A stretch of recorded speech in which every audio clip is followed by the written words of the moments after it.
Pag sobrang haba ng video talaga, hindi kaya ma-upload sa YouTube. No? Live yan.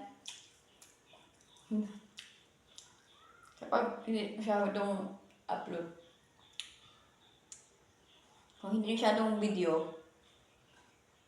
kung gusto mo habang video, i-mute tapos ibalik. Para kayang upload. Mahirap na kapag sobrang habang mong video camera, anong oras ka mag-video, simula ka ng umaga, pero nagtapos alas 12, hindi na kaya mag-upload.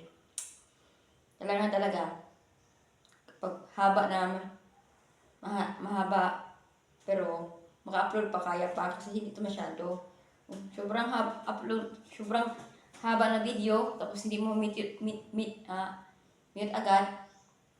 Gusto mo mahaba na upload sa storage, i-mute agad, tapos balik yung pagkamera. Dati hindi ko maka-upload kasi dahil masyadong video ko. I-mute ko agad, maka-upload ko agad kasi i-mute ko yata, tapos balik.